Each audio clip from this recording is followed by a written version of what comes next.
Hey, this is Matt. Once again, what you're about to see in the video is another paid request. This time for Sylvia. If you watch this, Sylvia, thank you so much for your generosity. Really appreciate it. And for everyone out there, thank you guys for your generosity. I really appreciate it. I'm trying to get these videos out to you guys as soon as I can. And if anyone's interested in any type of topics or reviews or randomness, whatever the case may be, feel free to send it either directly to my PayPal. That's usually the best bet. Links are down below in the info box. Now, Sylvia wanted me to have a pitch for the Nutty Professor 3. I will admit I had to think about this for a while because, to be perfectly honest, I'm not a fan of the Nutty Professor films with Eddie Murphy. I know a lot of people like those movies, and if you do, that's cool, teach their own. I would say I prefer the Jerry Lewis one from back to the day. And for Eddie Murphy, my favorite is The Golden Child. I would have much preferred sequels to The Golden Child than Nutty Professor. I love Beverly Hills Cop 1 and 2. I love 48 Hours. I like Another 48 Hours. I really like Metro. Bowfinger. Dolomite's My Name. The Distinguished Gentleman. Those are all Eddie Murphy films I much prefer over this. Hell, I like Daddy Daycare more than Nutty Professor films. Just the constant, like, fat jokes, the heavy usage of multiple characters. Which, okay, if that's the case, I didn't really find the clumps that funny. I found, like, the Barbers and the Coming to America, the original, somewhat funny. Didn't care about the Clump family. Oh, and here's fart jokes here, fart jokes there. It always reminds me now of, if you ever see Tropic Thunder, they have these fake trailers, and one of them is for Jack Black's character. I think it was called, like, The Fatties, or The Fatties 2. It was easily a take on the Nutty Professor and all the fart jokes. And that's what it felt like, especially in the sequel, Nutty Professor 2. The first one, maybe I could watch, but I'm not a fan of this movie, and the sequel I thought was dog shit. But I know there's a lot of people that like these films, teach their own. I'm just not a fan of it. So I would go, don't do a Nutty Professor 3. If Eddie Murphy has to do a sequel, I mean, the film was a bomb, so they would never do it, but I'd rather see a Metro 2. I'd rather see a Golden Child 2. I'd rather see some of that nature. But, okay, I guess, say someone, okay, here's $5 million, Matt, tax-free, and you have to pitch a Nutty Professor 3 to the studio. Okay, I guess I'll take the paycheck. I'll be like Ben Ramsey for Dragon Ball Evolution. I don't know shit, or I'm not a fan of it, but I'll take the pay. So, which, by the way, I know in that review I kept saying Dragon Ball Evolution was a video game movie. I don't know why. My mind was on that mindset. It's an anime. I don't know, just maybe because the movie looked like a shitty video game movie. But anyway, okay, Nutty Professor 3, if I have to. I came with possibly 3 ideas. First off, I would say no clumps. None of the side character clumps. Fuck that shit. Fuck those characters. Not a fan of them. Not a fan of the family. I don't think they're that funny. Just a bunch of either, again, fat jokes or fart jokes. I don't think they're likable. I don't think they're entertaining to watch. Same thing, no fart jokes. None of that shit. Ease down on the CGI. Doesn't need to be wall-to-wall CGI at times. Like a CGI giant hamster, whatever, mounting a character. I forget if that was the first or second one. So, the 3 ideas. One idea is maybe the Nutty Professor, Eddie Murphy, Professor Clump is at it again, experimenting. Maybe because he had a heart steer. He had a heart steer because of his weight. And so, while, yes, he's adamant, live my life the way it is, there's the reality of, hey, I have a heart steer. Is there a way I could do this better and safer for not just me, but for other people? A righteous cause. Because that has to be some kind of righteous cause for him to do any type of experiments again. something happens where now the professor is evil and Buddy Love is back in the mix, but it's a switch on the first one. Well, now Buddy Love is the protagonist and the professor is the antagonist, and now Buddy Love is a bit calmed down and is a little bit more of the classic Eddie Murphy, that classic Axel Foley, Chandler Gerald from from The Golden Child, that kind of classic witty verbal sparring Eddie Murphy. And it's Buddy Love kind of trying to understand what he did was wrong, and at times he's cocky or whatever attitude. But then maybe it's this thing where you only have a amount of time. If you die, if he dies, you die, and vice versa. We have to save the professor, not just from these evil things, but it might take a toll on his body, and he may not have another heart stare again. Oh, what do I care about that fat blubber? Well, if he dies, you die, because somehow they're still linked together. They can't last too long out of each other. And throughout it's sort of this, you have to, both parts work well. Both parts are needed for that character. Yes, the Night Professor Clump is because of his generosity, how nice he is, but Buddy Love has that commitment to go further for the right, go further, to take risks, to take chances. In this case, Clump did for a good cause, for heart steers and maybe health of other places. And so Buddy Love has to team up with, if the studio said you have to put the Clumps in, fine, I would have Buddy Love with the Clumps, and they don't trust him, and he's making fun of them, and maybe if you have to have, like it was like, you gotta have fat jokes in there, fine, okay, have them maybe wittier ones, maybe the more wisecrack, like how Axel Foley would, and put that into Buddy Love character. I would also like to get an appearance from Jerry Lewis. Like maybe it's this road trip thing when their professor's on his way to here. He can't get on a plane because he's too fat, so he's got to go on the road. So it's a road trip movie, maybe with Buddy Love and the clowns, where they don't trust each other, and then they learn to work together, and they have these verbal barbs, not fart jokes or piss jokes, but verbal sparring with each other. And ultimately, they learn to work together, and maybe they learn a bit more of their son. This is a different version of their son. And maybe you find a reason why Buddy Love exists in the first place. Because of what you did. Maybe you did an emotional connection with the family. Because, you know, how you treat your son, or how you look at your son, or this is what you thought of your son back in the day, and this is why I exist in the first place. This is what I needed. Clump needed this. Otherwise, he would have been a shell of a man for his whole life. He would never have gone into... He needed that push. I was that push to get him out of this family. And I'm not saying it's gotta be fucking Lifetime Channel Oscar-worthy dialogue, but you know, a little bit of that emotional attachment that really made people care about the story, but also be very funny. And like I said, it'd be nice.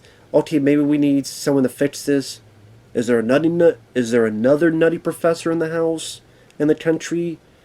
Well, I heard this one story of this guy, and they go visit Jerry Lewis.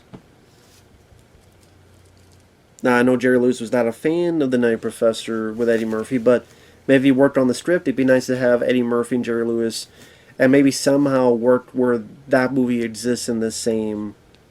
Which I know would be weird, because that was also called Buddy Love, but...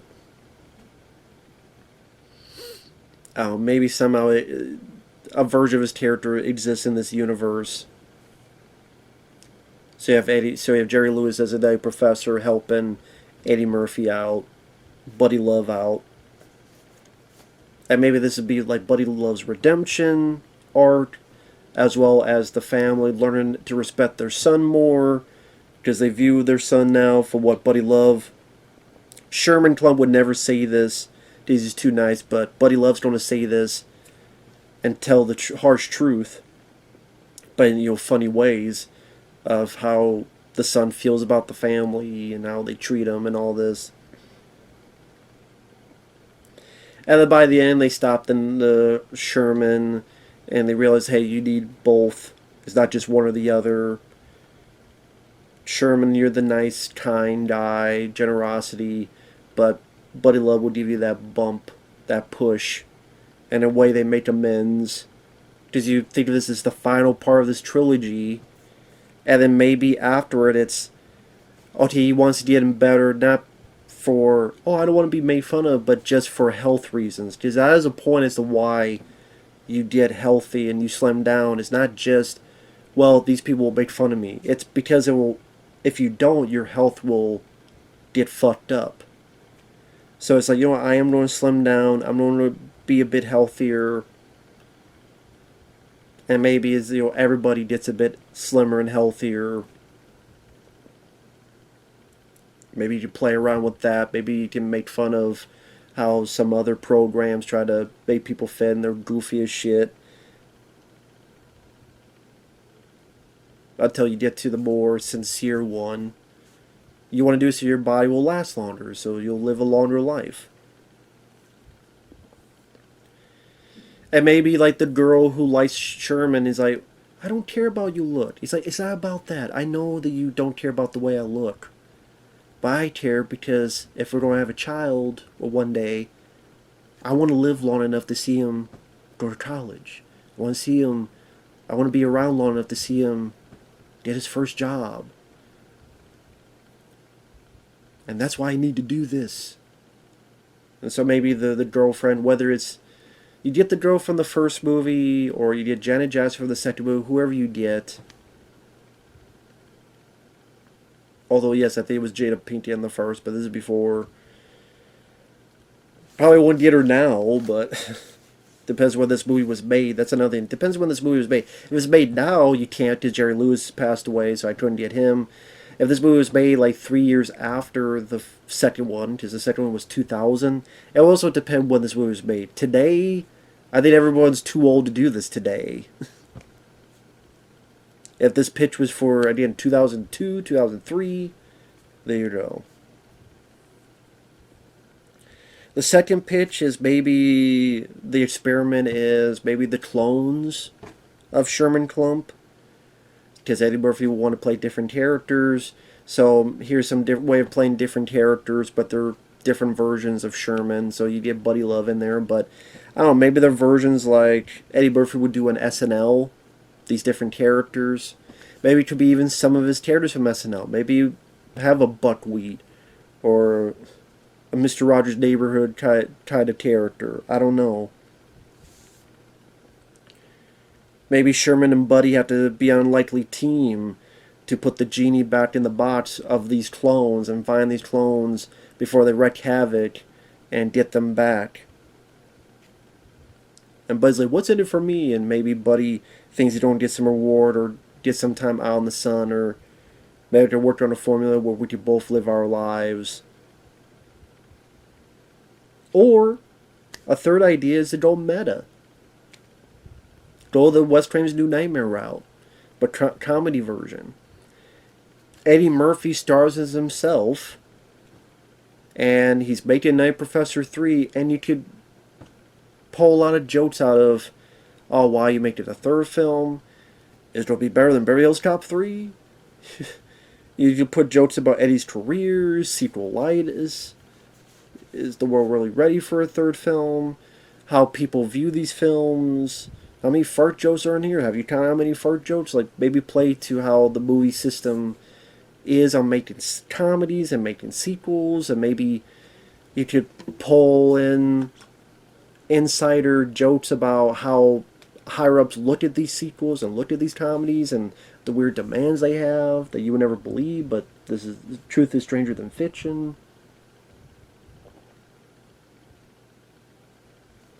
Until ultimately, some way, some shape, some special effect goes wrong, something happens where Sherman is real, and maybe the Klumps are real, maybe the Buddy Love become real. And so Eddie Murphy has to deal with the real Sherman and the real Buddy and these other characters from the script, and while it causing havoc, people think it's a publicity stunt. People think Eddie Murphy went crazy. He did a Robert Downey Jr. Yeah.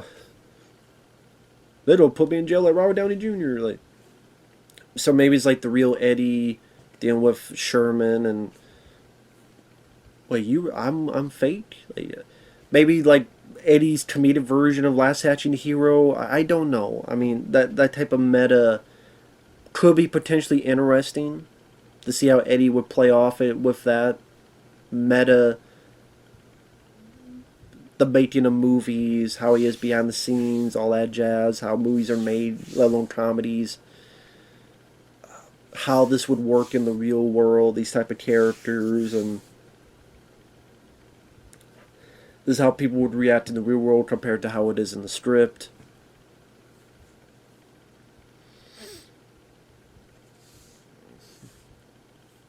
Yeah, I don't know all the details on that. But I would say that's the few pitches I would have. I'm probably more in favor of the first one. But that's the thing, it's like, no one was really yearning for a Nutty Professor 3. And the second film wasn't a bomb, but it didn't make nearly as much as the first film. And that was a time with Eddie Murphy's career where, you know, I prefer the Eddie Murphy of, again, Beverly Hills Cop 1 and 2, Metro, Golden Child, where it's more of his wit, his energy, his verbal sparring that got the laughs. And he was very successful in the 80s doing that type of stuff. And then he got to, like, Coming to America, which was a huge hit, and he's finally got to play multiple characters. Oh, well, this kind of works. Let me play this around. Fiddle around with this. On top of that, when he got into the 90s, his films were not doing well like they were in the 80s. His box office kingdom was crumbling down. Just 1990 had another 40 Hours, which made a little bit of money, but was not as successful as the first one. Although I like that sequel. Boomerang did okay, but The Distinguished Gentleman did not do well. And I think that's a pretty good one, but that didn't do well. Beverly Hills Cop 3 definitely didn't do well. Metro Sally flopped, which I think that's Eddie Murphy's one of his most underrated ones. I still don't understand why it didn't do well. It coming out in January didn't help. Although later on there's been films in January. Bad Boys 3 came out in January. Bad Boys for Life, and that made money, but different time back then. What can you say? But yeah, Metro didn't do well. Vampire in Brooklyn didn't do that well, which is good because I'm not a fan of that movie. So, okay, The Distinguished Gentleman and Beverly Hills Cop 3 and Vampire in Brooklyn and even before all that in '89 Harlem Nights. Aside from, you know, Coming to America and Boomerang, these films are not really doing well until he went the kid route. Well, he went either the more goofy comedy like Night Professor, and that was a surprise hit, thus a sequel in 2000, and that didn't make as much money as the first. And I hate that sequel even more. I remember the dream scene where he's in space, and there's the big fart that propels him to the front of the spaceship, and it's like this, again, dream nightmare sequence. I'm like, fuck, man. Use the Force, Sherman. And so he farts up to the dam. Man. I'm just not a fan of that type of humor. But anyway, other than Night Professor, it was kids' films that were becoming successful. Shrek and its sequels. Dr. Dolittle and its sequel. Even Daddy Daycare made money. So thus, okay, do The Haunted Mansion, do Imagine That, do even Meet Dave. And then those films weren't making the money, so he kind of was on a hiatus for a while. And then he did that Coming to... Dolomite's My Name is funny, Coming to America 2 is fucking awful, and I have You People, that film is outright god-awful. I have no hope for Beverly Hills Cop 4. My whole point is that,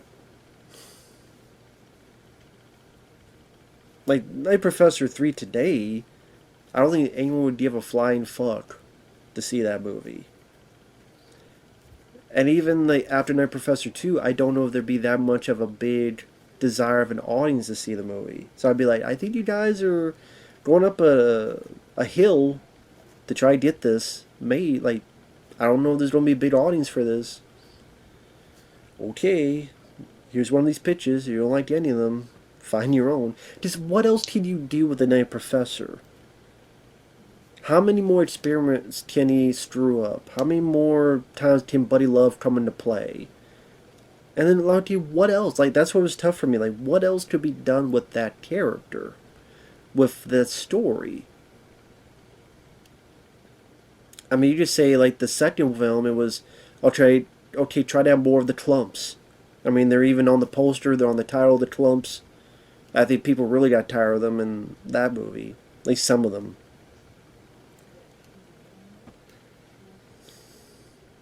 Like I said, I couldn't think of any other ideas, so sorry, Sylvia. Tried to do the best I could. But with that said, thanks for watching. Take care, everyone, and we'll see you guys later. Bye-bye.